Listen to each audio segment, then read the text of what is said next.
finisher he's becoming. Lane, Oladipo. Oh! That's right. You better mean mug after you dunk on somebody that way.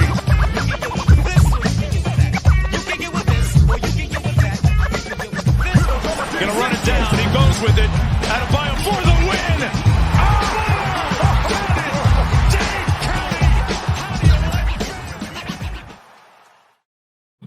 Welcome to the Post Up Miami Heat Post Game Show, brought to you by the 5 Reasons Sports Network. I'm your host, Jonathan, aka 3-Piece Combo. Today, we are joined by the makeshift crew of Gad, aka Gadiel Cartagena. Miss Alana Tahauer is here. You can find her at Alana Tahauer. You got Mr. Ariel Latias. You can find him at Ariel Latias 2. And, of course, Mr. Ricky J. Mark, JDMS. You can find him at Ricky J. Mark. So, the Miami Heat just little brothered, or big brothered, the Orlando Magic. But before we touch on the game, I do want to talk about our primary sponsor of the post-game show, A Aggressive Insurance, by, of course, our lovely Miss Lynette, who is always in the post-game comments, happens to be on the show every now and then. Give her a call at 954-581-8800. What she's going to do is she's going to make sure you're all taken care of, right? She's going to make sure your family's taken care of, your personal is taken care of. She's going to make sure that if there's something that you don't know that needs to get covered, she'll take care of you. And on top of that, she's giving away a free vacation voucher. So give her a call at 954-581-8800. Mention 5 Reasons Sports, and she'll give you that vacation voucher. We'll get to CPT Florida a little bit later in the show. But like I said, the Miami Heat just beat the Orlando Magic. It was Jimmy Butler's comeback game. We saw Tyler Hero embodied Kyle Lowry a little bit, picking up some technical fouls and getting ejected. We saw Omer Yurtseven thrive in his first start. Caleb Martin making his comeback, making his impact felt. Even Gabe Vincent, right, in that starting point guard role, he was passing phenomenally. So let's get into the game overall. I want to thank Prod by Pack TV for the $2 dono. Jim VP, yes, exclamation point times 7. Yes, man. I mean, without him, obviously we can't get the win done, but it wasn't just him tonight. It was a lot of players. So I'll get to our guest tonight, Miss Alana Tahauer. What were your thoughts on the game overall? I feel like we played 2 completely different games in those halves. The first half, the most exciting thing to me was Tyler getting ready to fight. Like I was falling asleep. I know it's Sunday afternoon. Clearly we were missing a bunch of guys. It was great to have Jimmy back, but the second half we really picked it up. I'm glad we got that win out. I said we were going to win to Ricky before, who was a doubter and a hater. We got the win. I'm just glad that we got it the way we did, and it wasn't just kind of a battle towards the end. Yeah, like you said, Jimmy Butler still was in for most of the game, but he was at least able to sit out for the last 2 minutes. He didn't have to grind it out. We didn't have to scooch by the Orlando Magic. In the first half, it was a little more close. The shooting wasn't as good, but the looks were great. So it wasn't really too worried. And, we were talking about me and Ariel before we went live. The correction came almost immediately. I mean, in that third quarter, I wrote it down, right? We had a Strus 3 and a Duncan 3. Both came from assisted by Gabe Vincent. Gabe for 3, Strus for 3. We had that correction come immediately. Bombs away in that third quarter where we started to separate. Ariel, what were your thoughts on the game overall today?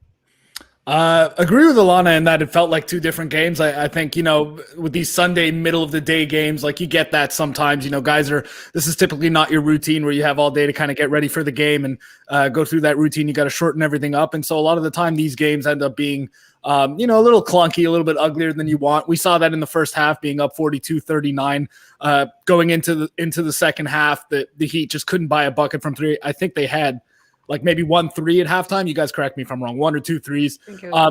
Yeah, just shooting really poorly. And then, I tweeted out that like if they just like if water reaches its level and they just start making their threes, they're going to blow this game out. And that's more or less what happened. Really good to have Jimmy Butler back. Like his ability to get downhill, apply pressure on the rim, get to the free throw line is something that the Heat don't have consistently when he's not in there.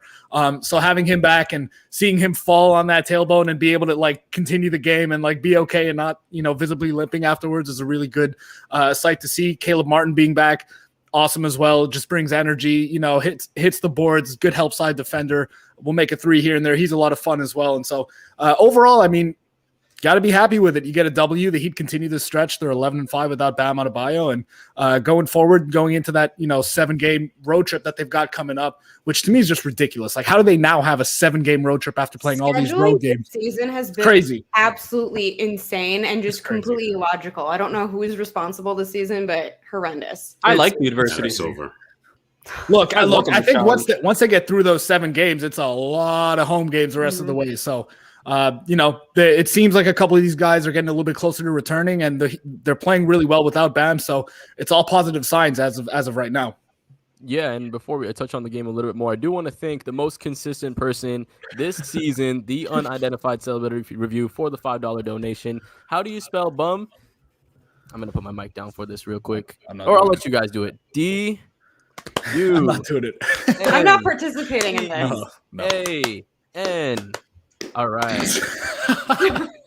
Now I want to. Oh, wait, those aren't my hands. For the $2 dono. Yet again, Haslem had more points than Duncan. Hey, we'll get to the bad part about the game a little bit later. I want to touch about the good parts about this game because, like you said, man, we had a lot of things. The only guy before that was able to get rim pressure was Jimmy Butler, and it seems like Caleb Martin is that guy that's able to do that now. It adds a little bit of the rim pressure. Ricky, what did you see from today's game?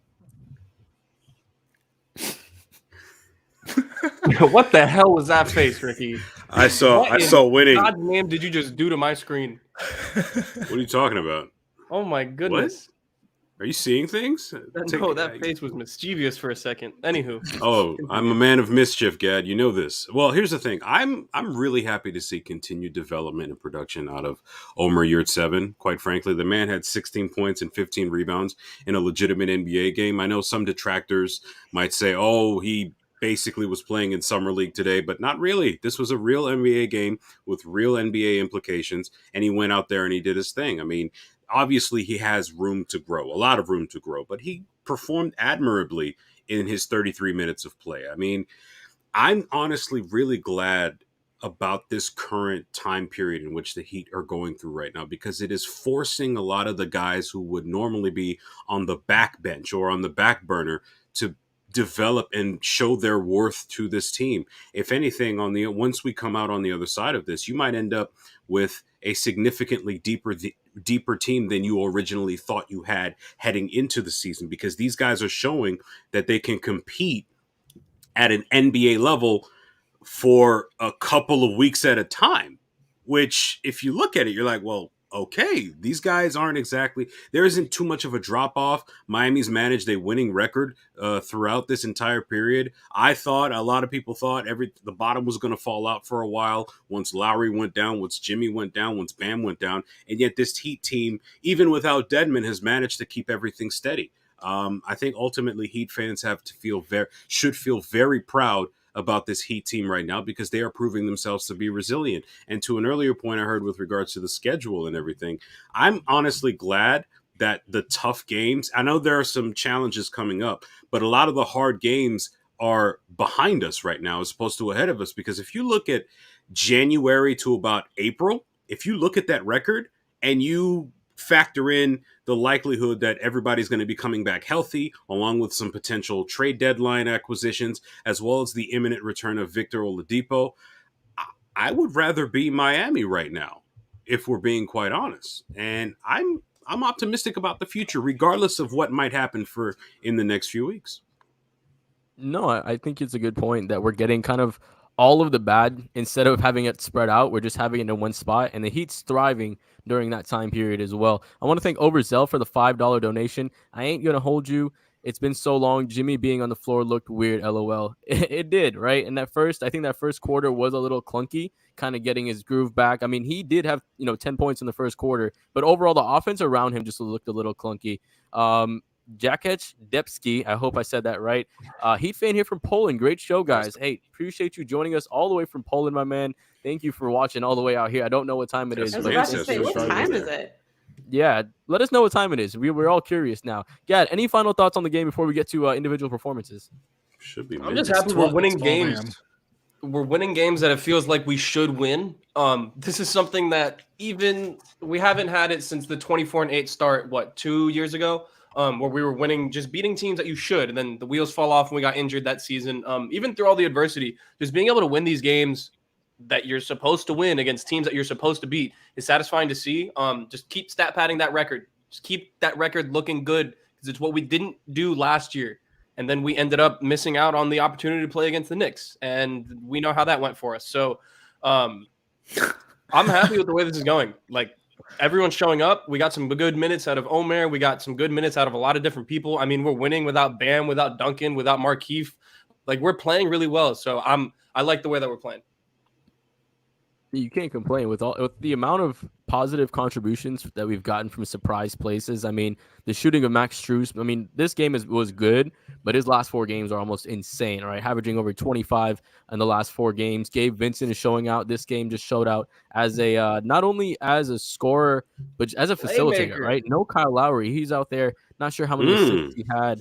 8 assists. 8 assists. Yeah. That's absolutely nuts. And, Omer Yurtseven having 14 rebounds, 16 points, or 16 points. That's absurd for him to make his first NBA start and do That's that. his best game of his career so far, easily. Easily. You think Without today a was doubt. better than the Pacers game?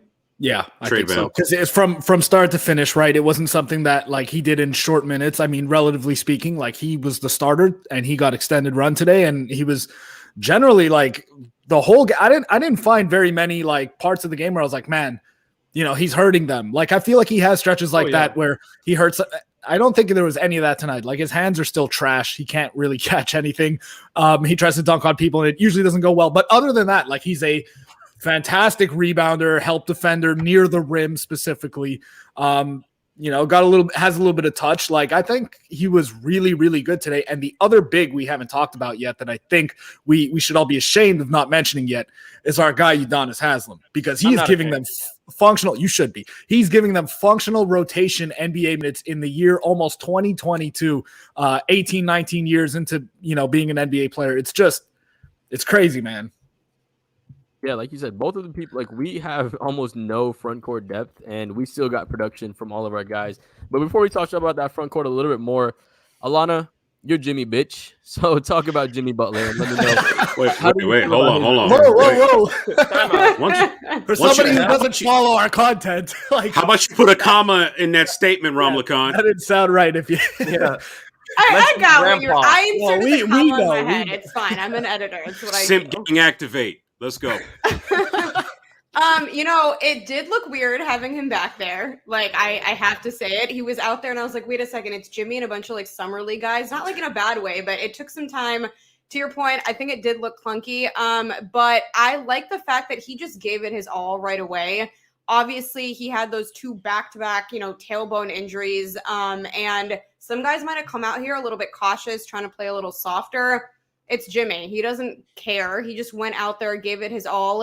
And I think he brought some much needed morale back to the team, because I think what we haven't really talked about as a fan base is mentally the strain this season has put on each and every guy. Some guys deal with it better than others. Obviously, Duncan's a little bit in his head. Kyle doesn't seem to really care what's going on. But game after game, the more guys that go down, I think it's hard for the others to pick up the slack mentally and just kind of keep that morale up. Having Jimmy back is huge. He ended up looking great. Hopefully he can stay healthy, because that is a concern. But I'm happy he's back. Happy Caleb's back. And the more people we get healthy, the better.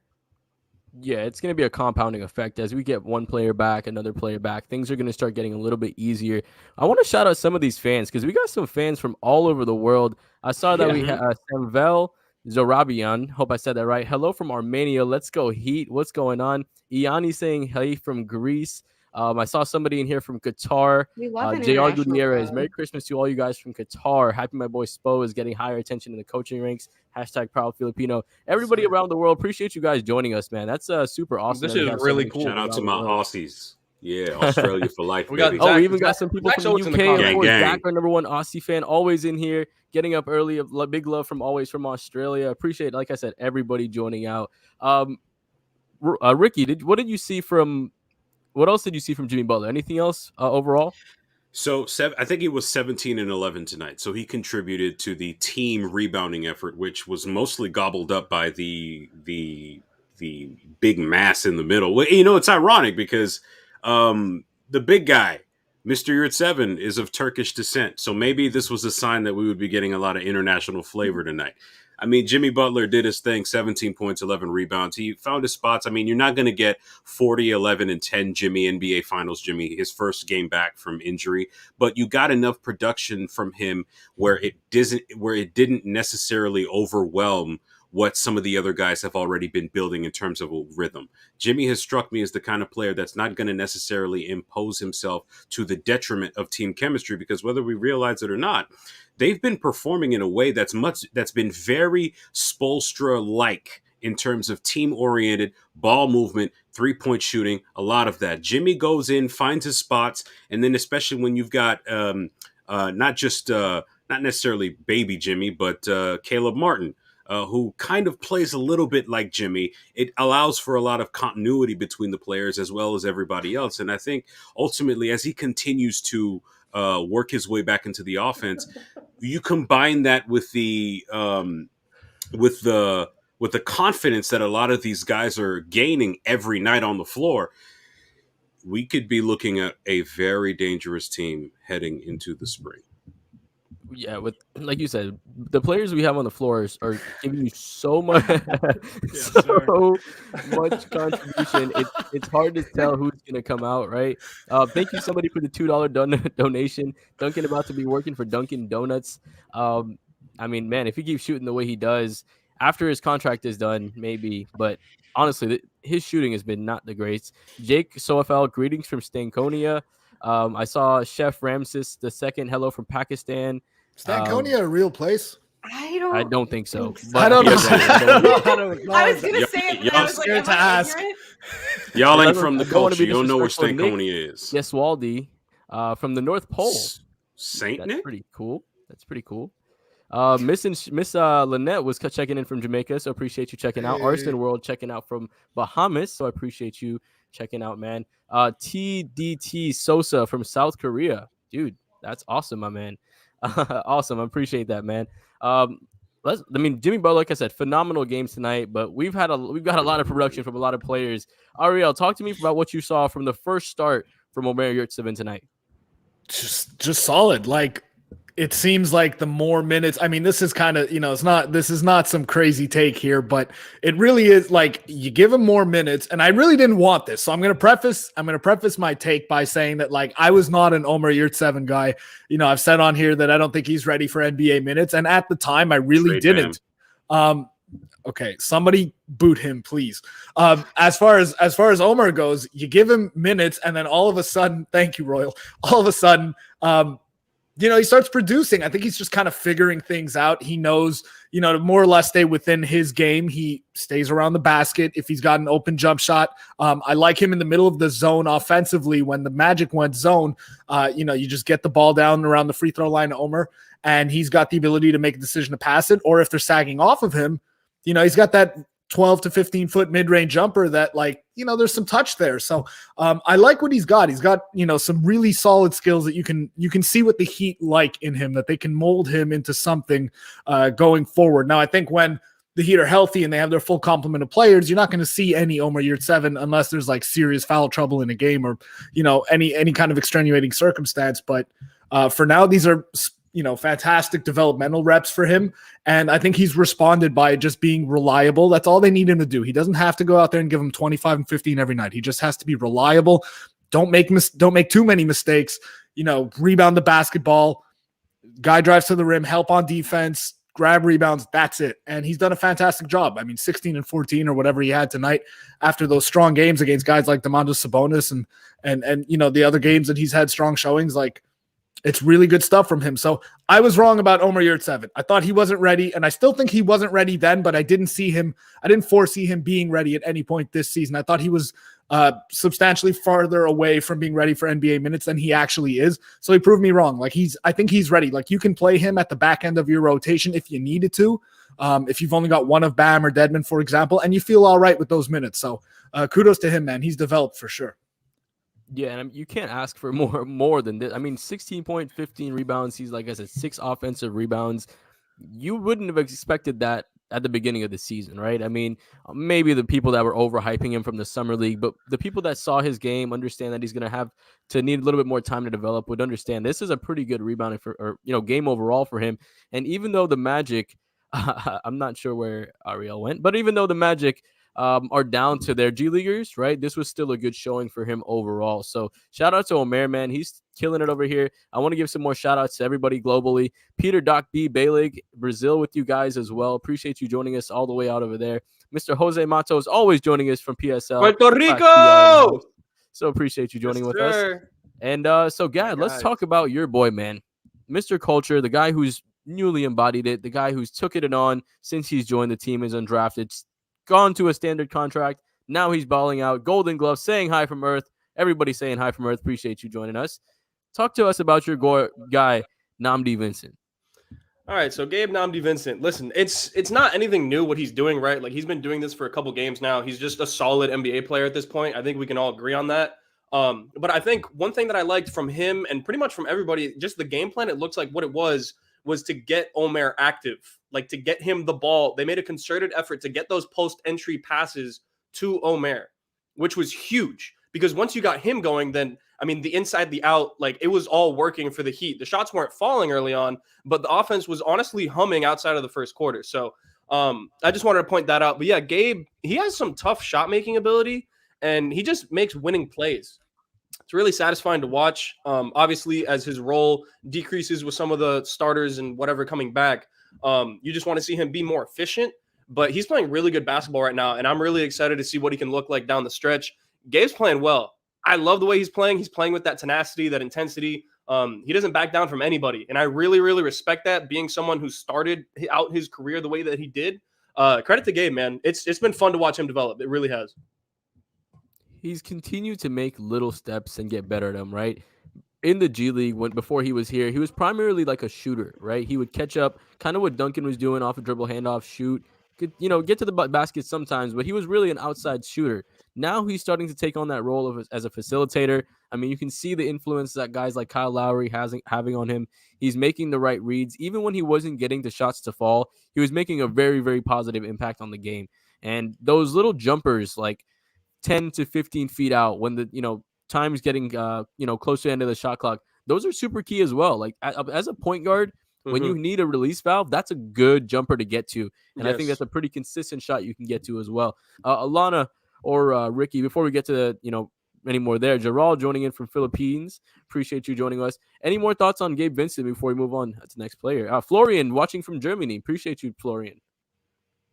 Gabe Vincent is the type of player that pretty much epitomizes the idea that if you work hard and you have even a little bit of talent, you can actually accomplish some pretty solid things in this league. A lot of players have come and gone in the NBA that have been immensely talented, but they've never amounted to anything because they didn't put in the necessary work.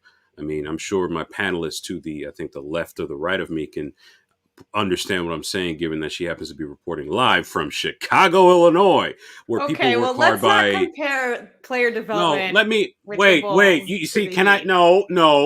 Can I finish my point? You have no idea where I'm going with this. They work hard. The players that come out of there play hard and they work hard. You have to play hard if you want to survive in that basketball environment. This has nothing to do with the Bulls. We're not talking about the Bulls tonight. Moving along. Rude. But yeah, like when you look at the way Gabe Vincent's really been able to put in the work, this guy had a shaky jumper last season. It wasn't a guarantee that it was going in consistent, like at a consistent enough clip to where it's like, oh, he's going to hit that. Now, where it's at right now, he's not only developing his jumper, but as we've seen in his stat line tonight, he's proving himself to be more of not just a shooter and a shot maker, but a facilitator as well. So it's clear that this is the kind of guy that the Miami Heat scouting department has identified from the start as the type of guy that has a little bit of everything and the hard work required to make him get to that level. He's kind of smallish. He's not 6'4", 215 pounds, but he works hard, and it's proven itself to be extremely helpful to this team, both alongside Kyle Lowry and as the starting point guard.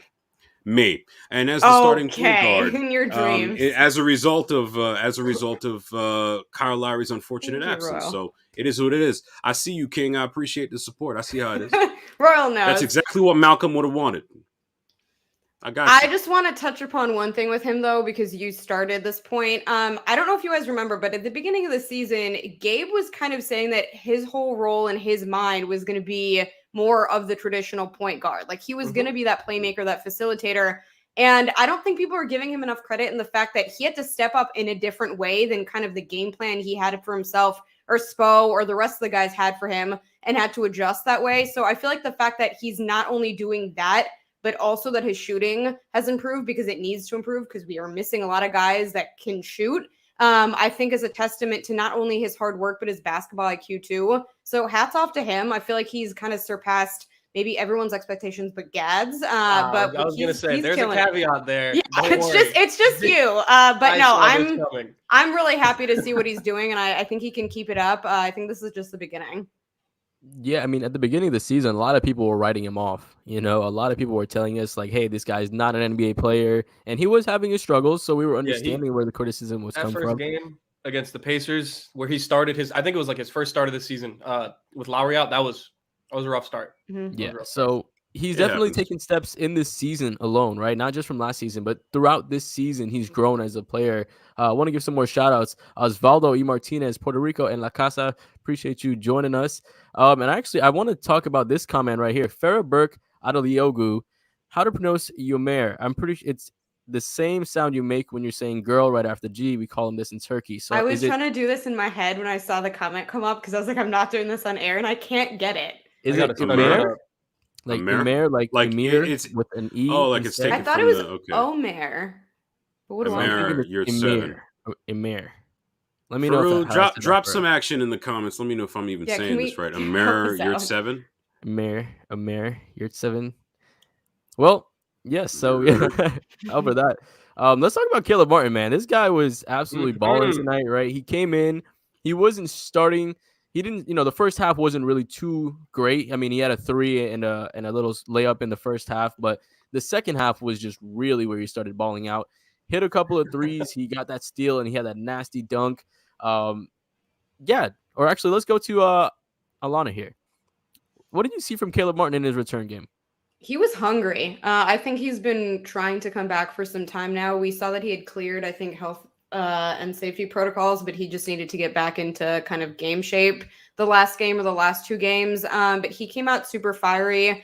And I think that we have not even seen like half of what he can do, which is scary in the best way possible. And I think that he just gets people going too. Like his energy seems contagious out there. So it's more than just the X's and O's, although he's been great. But I think it's just kind of his presence. I'm curious to see where he's going to fit in when more and more guys come back, but I don't think he's going to lose that many minutes, or at least I hope he doesn't. No, I agree with you. He does deserve minutes. And actually, this is a perfect transition to Mr. Williams' question here. How would you handle Caleb's minutes with Vito coming soon?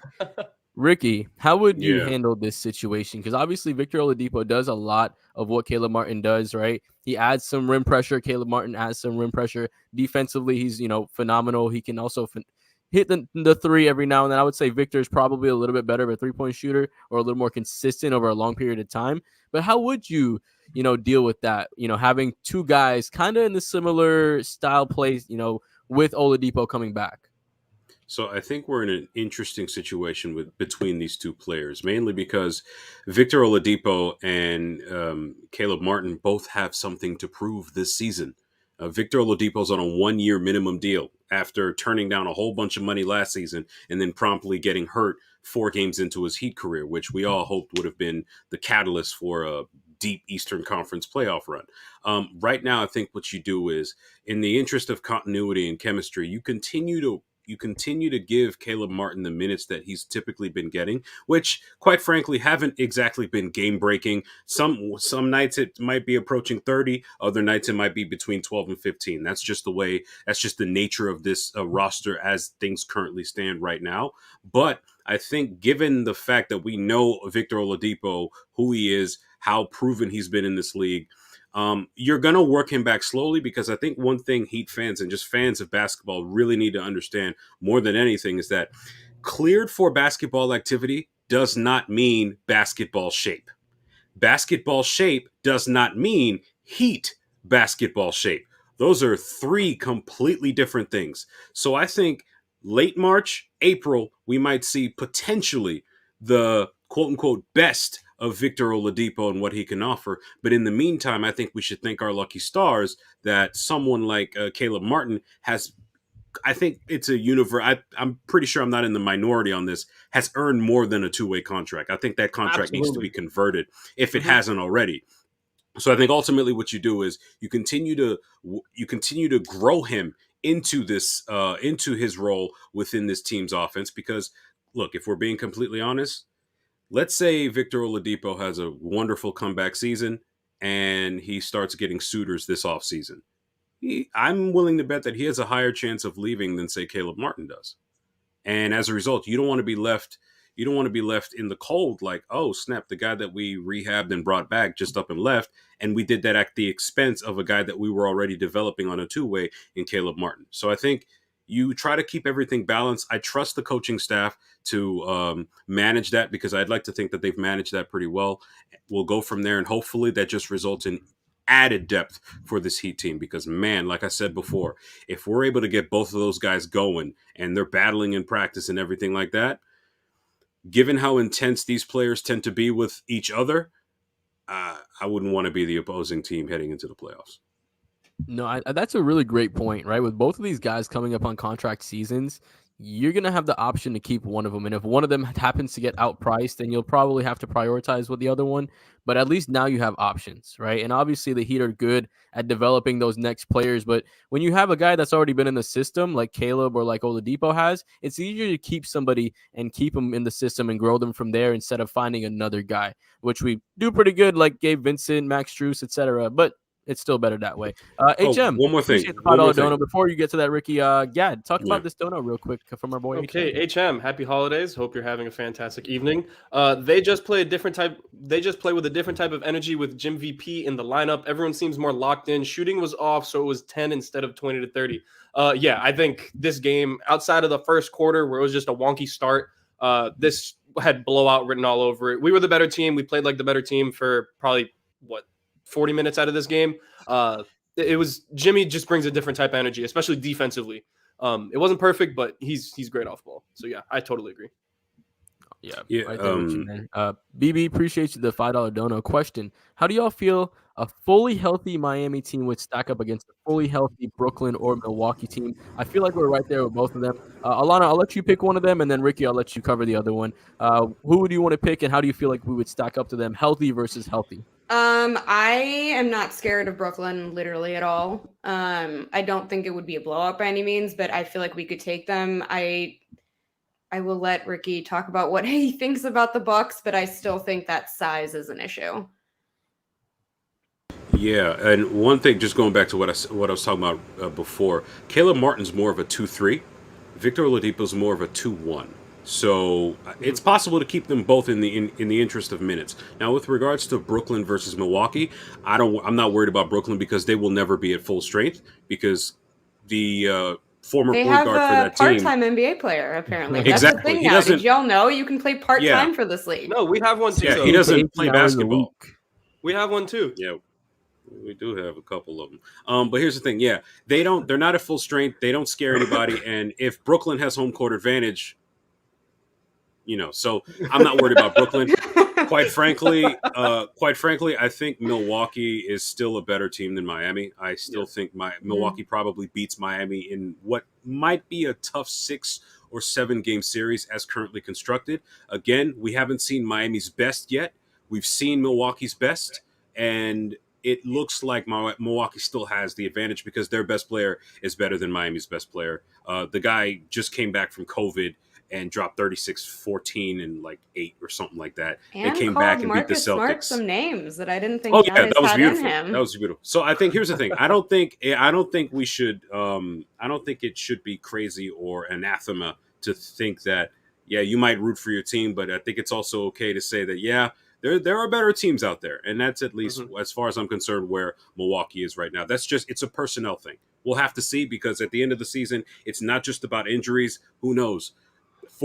24 hours before Game 7, somebody could get protocoled. That could change an entire series. So we'll see what happens.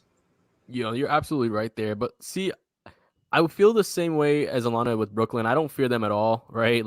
I don't feel like Coach Spo knows how to cut the head off a snake. Like when there's one or two players that are just really damaging, Coach Spo will understand how to cut those two guys off. Like no problem. So I'm not worried about that.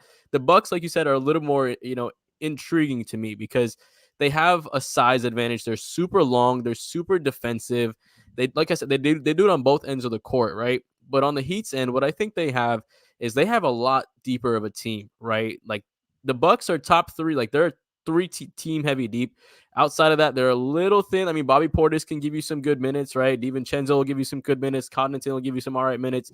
But I think overall, Miami has a more consistently deep team. If we get an Oladipo back, right? PJ Tucker's been playing phenomenally, top 6 shooting in 3-point percentage overall in the league. I mean, off the bench, you're going to have Tyler Prince probably going to be starting playoff time, but you'll probably have Max Strus coming off the bench, Gabe Vincent coming off the bench. These are guys that have been killing it for us lately. So I think we're a lot deeper of a team against Milwaukee. And sure, last year's playoff season didn't go as well as it should, but I think that was more of an anomaly, right? We were coming off a really short stretch. We're at the end of a long season where we're beat up and battered up. It was, but Bam against Giannis still worries me, and it's not even a size thing, which that is part of it too. But it's just like there's something about Giannis that I feel like Bam is not comfortable yet with. Whereas against like literally anyone on Brooklyn, like Bam does not care. Like it can literally be KD and Bam's like, "Who are you?" So I think it's just a matter of like a weird matchup. I don't know if it's just a mental thing or if it's just getting Giannis's game down at this point. That's the only reason why I still fear the Bucks a little bit. No, definitely there. Like you said, I feel like they have a better chance, if anybody. Gad, I'll throw this one to you. Somebody in the comments asked, Warriors or Suns versus the Heat. First of all, who do you think will make it out of the West out of those two? Because I do think those are the top 2 contending teams. And how do you think we would match up against that team?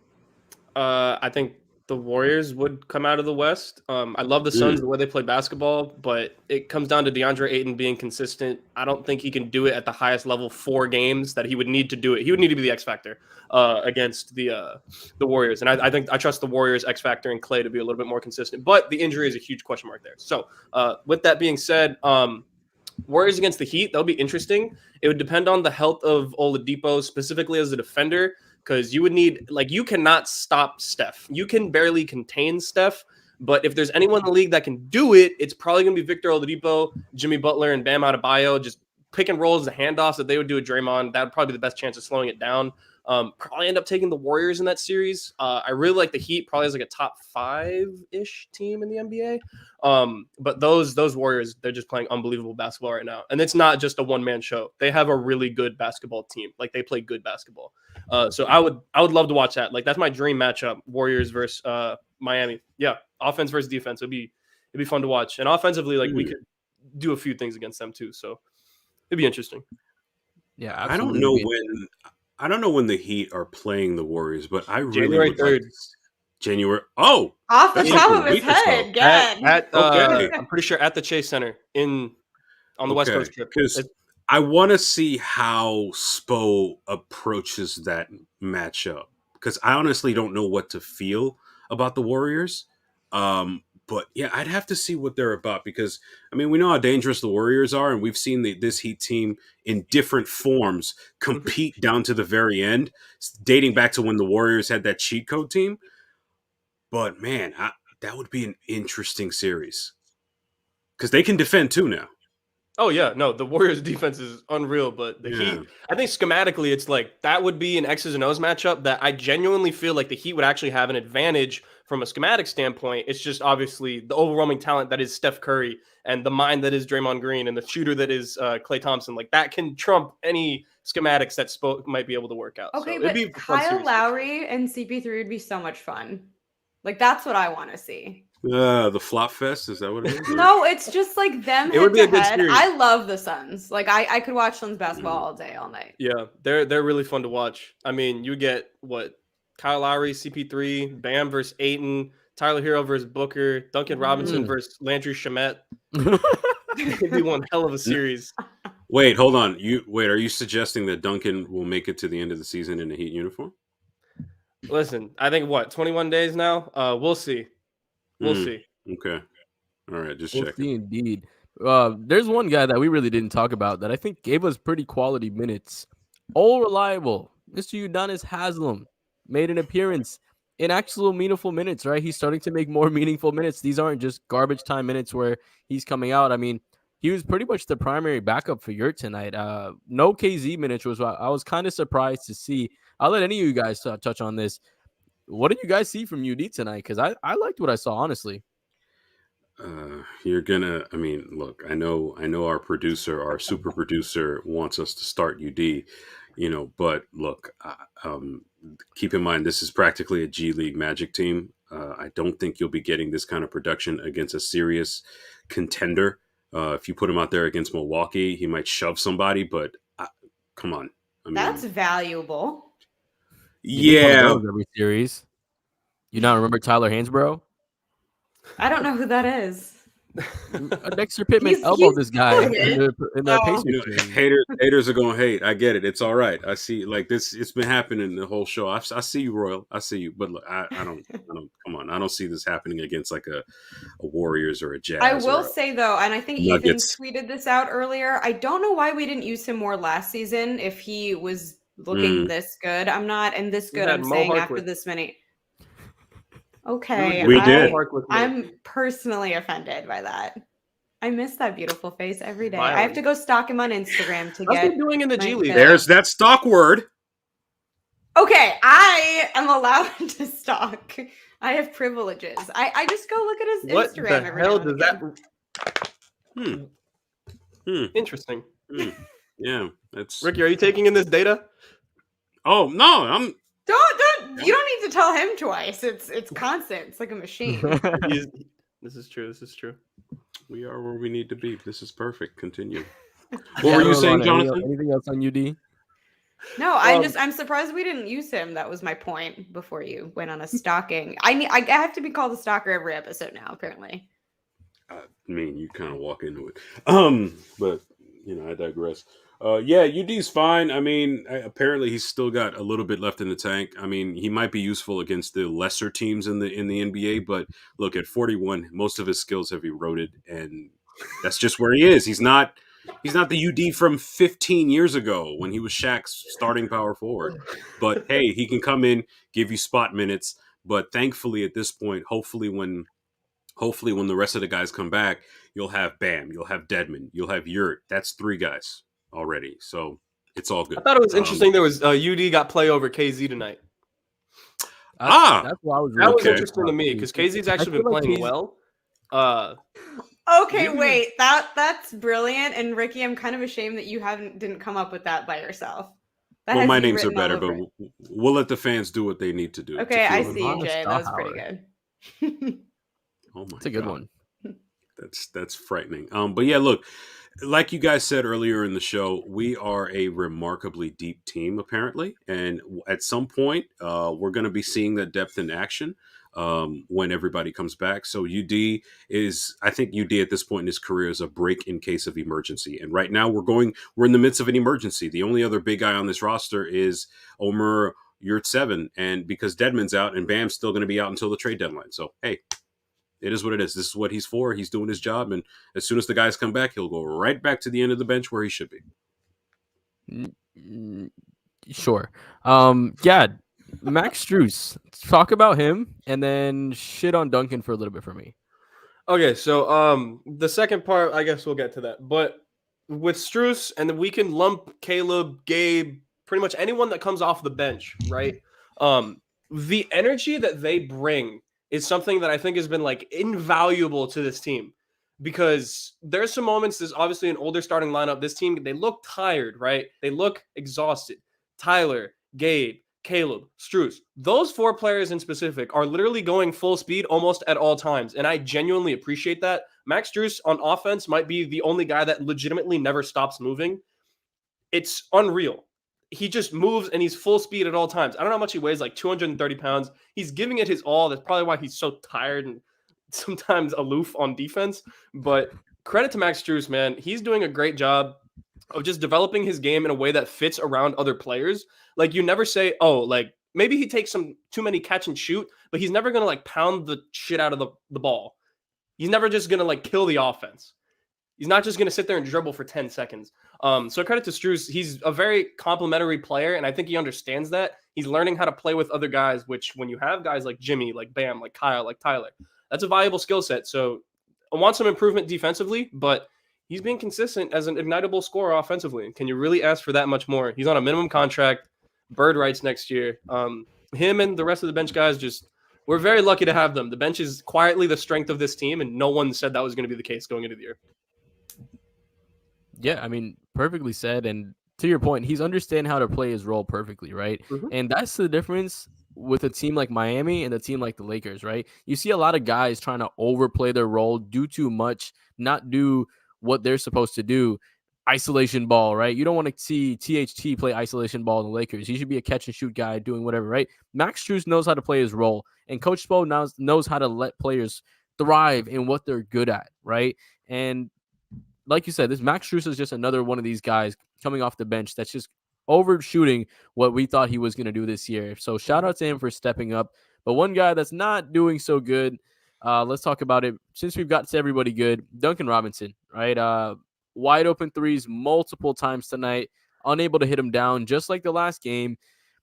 You know, he was having a little bit of, you can call it positive regression, although I felt like the impact really wasn't still there. But 2 back-to-back games with absolutely horrible shooting. Alana, how do you feel about Duncan? What do you think we should do with him? Like, well, what are your thoughts on this guy? I don't know what to say anymore because I feel like we are done just saying it's too early or that he's in a slump or that it'll come back. If I had to pinpoint what's going on, I think he's the type of player and or person that gets really affected by the environment around him. Not to say that's an excuse. He's a professional basketball player. These things happen. He needs to know how to deal with them. I just think that everything that's been happening on the team, whether it's protocols or injury or just like lineup changes, it just doesn't sit well with him and it's affecting his shot. I don't think it's a mechanical thing. And I don't even really think it's a mental thing with his own shot anymore. I just think it's like a product of the environment around him. I'm ready to move on. And that's not like against the guy. I want to see him succeed. I want to keep believing that he can come back. But right now, it's not only that he's not hitting, but he's not really giving us anything else. The defense isn't really getting better. I feel like he racks up really dumb fouls. And I don't know if that's just because he's frustrated or he's trying to be more impactful on the defensive end of things. The problem is I don't know what we can do with him because if he keeps looking bad, who's going to want to take him? He's going to have to be packaged anyway. For me, it's not about the contract, and I don't think it's a work ethic problem. It's just he just doesn't seem like the kind of person who can tolerate all the changes happening around him. And unfortunately, that's kind of like par for the course, not only this season, but I feel like in Heat history, injuries are a thing, lineup changes are a thing. I think we had one season where like we went through a record amount of like starting lineups. It's just something he has to get used to if he can't move him, but I just don't know what that's going to look like or what other team would be interested. Yeah, to your point, I mean, I'm trading him for a bag of Doritos. At least you get the contract money. Almost done. Yeah, it's tough because, like you said, Ricky's talked about this too, right? Teams aren't just blind to what Duncan Robinson is doing this season. Every team is noticing, hey, this guy who used to, be the primary focus of the offense, right? He was getting dribble handoffs, nailing threes in guys' faces, to now not being able to hit wide open jumpers. And it's really worrying. Like you said, you don't know if it's a mental thing, a physical thing, is it the new Wilson ball, blah, blah, blah.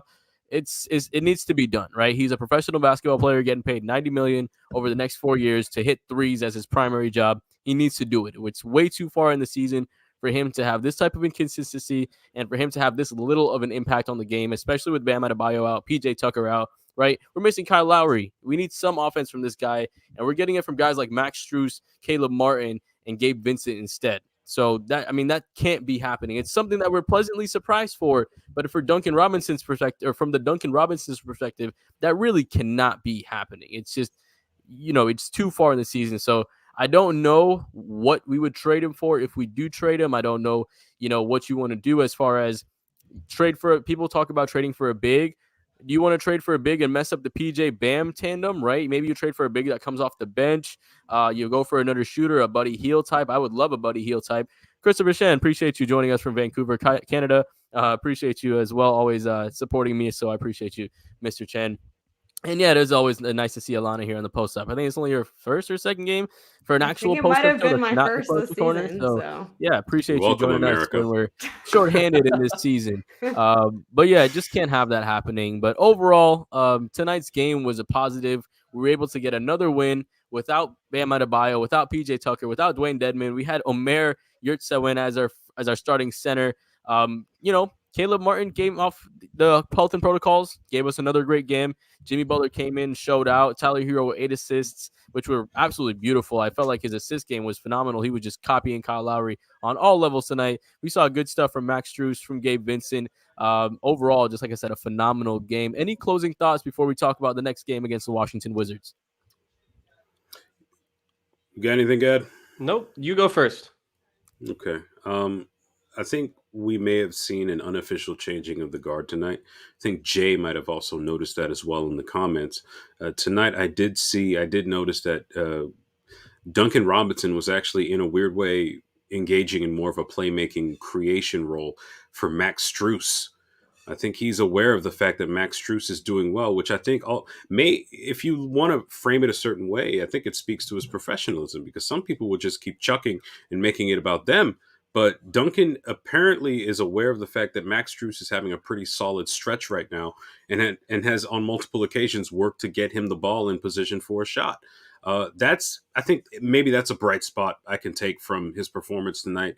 But yeah, like I'm with Alana. I mean, at this point, where you are, uh, look, you either perform or you get shipped out. That is Pat Riley. We call him the Godfather, right? The Godfather isn't a teddy bear.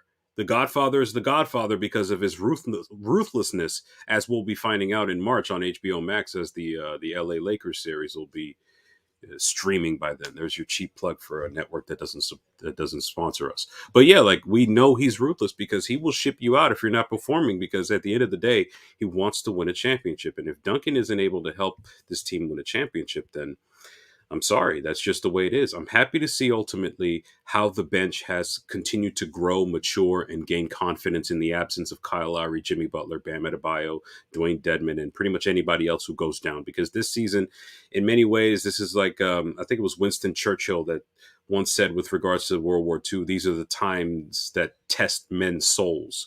And you could argue that while we're not at war against a legitimate enemy somewhere in Europe, yes, we are.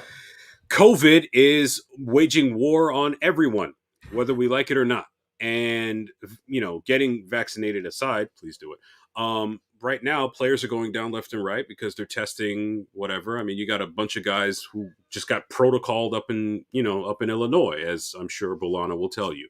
But right now, you have players that are willing to overcome the circumstances that they're facing right now. It's ultimately contributing to what Miami is trying to do. Miami is somehow either fourth or third in the East, despite everything. I think both Alana and I picked the Lakers to win the championship at the start of the season, not because we have some inherent bias against the Miami Heat, but because we thought, realistically speaking, they had the best equipment to do it. But now you look out there, wow, that was a Canadian accent. That was weird. You look out there, and they're under 500 on a 6-game losing streak almost. They have a ridiculous amount of talent, and they're the ones making excuses about being short, about being staffed. Okay? Meanwhile, Miami has been dealing with staffing issues all season, and yet somehow we're third or fourth in the East, a tough Eastern Conference where a 3-game losing streak could take you from a top 3 seed to the play-in.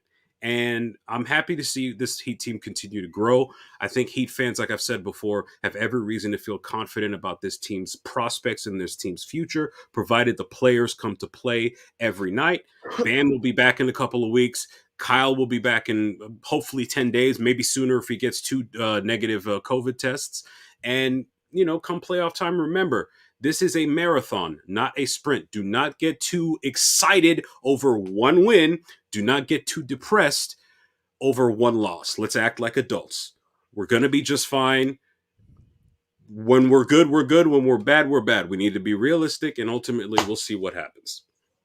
Absolutely. And Frank Almanzar, props to Coach Spo and Pat Riley, right? They built this team. This team is honestly we were worried about the depth. I was personally worried about the depth. A lot of people on this network were, because we didn't know what we were going to get from Gabe, Strus. I think Caleb Martin has probably been the biggest surprise with how good he's played. But even guys like Omer, KZ over the last 5 or 6 games, giving you quality minutes. These are things that almost nobody expected at the beginning of the season. So shout out to those guys. Our Jazz, Duncan, Namdi, and picks for Ben Simmons. Absolutely not. And then why would we trade for a guy that we already have? I mean, come on now. There's no point in trading for a guy that we already have. But overall, like Ricky said, PJ Tucker has. I have not been surprised by PJ. Yeah, I think Alana did see this coming. This is true. Alana has been on the PJ Tucker train pretty much the whole season. So, I mean, he came in and it's just like the Heat culture emphasized everything this man has. Like, and instead of having to whoa, do we need to go back and like clip some stuff? Because I've loved him since he was on the Bucks even. And his drip has been A1 in Miami. He does have nice shoes. That's where she'll make the connection. She'll say, she'll go back and pull up all the stuff about the drip. I'm not pulling. I'm not. These are detective works of other people. I'm not. I mean, if what Royal is saying, nobody saw a scorer PJ Tucker. I think he had his scoring career high this season, and he also had his assist career high this season. So, shout out to Spo for just making this man even better and just be better at what he is, right? Just emphasizing his strengths, allowing that little floater, that corner 3, those brutal screens, right? He's still good at that. Like, phenomenal job. So we got almost at an hour about this. Let's get into this next game a little bit. We're playing the Washington Wizards. Bradley Beal 3 days ago went out for health and safety protocols. I do believe that they're playing the Philadelphia 76ers right now. But, Alana, the girl feeling good? I'm feeling great. I feel, honestly, Ricky, I was going to say something along the same lines. There was something about the game today. There was like a shift. And I don't know if it is changing the guards or just like a morale boost that was needed with Jimmy's return and Caleb coming back. There's just something different about the way that we went out of this game. So I'm feeling like we're just going to keep it going. I don't think it's going to be an easy win, but I do think we're going to get it done. Yeah, those teams tend to give us a little bit of trouble. I mean, Washington always gives us trouble, right? And they have a couple of guys that are streaky, right? They got like Davis Bertans. They got Kyle Kuzma, who's either really trash or like against us for some reason will hit like fall away threes.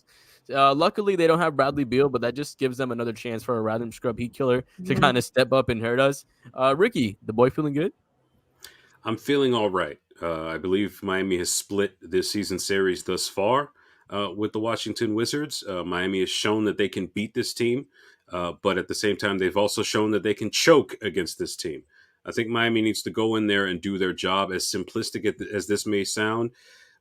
As Eric Spoelstra has shown, this Heat team has enough to beat just about a good 60% of the teams in this league with the personnel that they have right now. Jimmy being back is encouraging for Miami's chances later this week. But I think the Heat should win, but of course, they're going to have to make sure they close the deal, and hopefully Tyler Hero is able to be a bit more responsible with his use of technical fouls. Because in any other situation,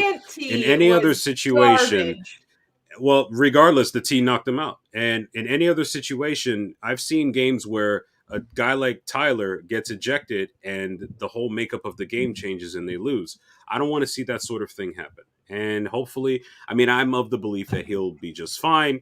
Just it's something to make a note of and to keep in mind moving forward. I think they should win against the Wizards. Yeah, I'm not worried about that point about Tyler Hero. I'm going to completely disregard that point because these were the first 2 technicals of his career, Eric Reed said. Oh, that's fine. Disregard it all you want. It's still said. Really? He's never had one before? Well, apparently not. That's what Eric Reed said. So. I want Duncan to play with that chip on his shoulder next game. Good luck. Duncan would never get teed up. Hasn't he gotten teed up? He doesn't care enough. Has he? I hope he gets 2. I think he cares. I just think it's not in his personality to like go after anyone. Yeah, he's not a rah-rah kind of guy. Definitely isn't, but sometimes he does do it. It would be nice to see some sort of passion because pretty apathetic at times on the court. Yeah. The boy feeling good? Yeah, the boy feeling good. We have Jimmy back. I feel like this is going to be a good Jimmy game, like a really, really good Jimmy game. yes, the Wizards can kind of beat you from a bunch of different angles, especially with Beal out. It could be one of those random games. We've seen this a million times from the Wizards. But at the same time, something just feels different about this Heat team. They have energy more consistently than they have in the past. And with teams like this, you're just going to need to outwork them in the beginning and put them away in the end. So I think the Heat will win. They should be good. This is at home. We should win a lot of these games on this homestand. Like 3-1, 4-0 is what I expect, honestly, even given the personal issues. No, you're absolutely right there. And since Royal's not here, the Heat are going to blow this shit out. And we are going to destroy the Washington Wizards. We have Jimmy Butler back. He's going to destroy those scrubs over there. Kyle Kuzma is absolute trash.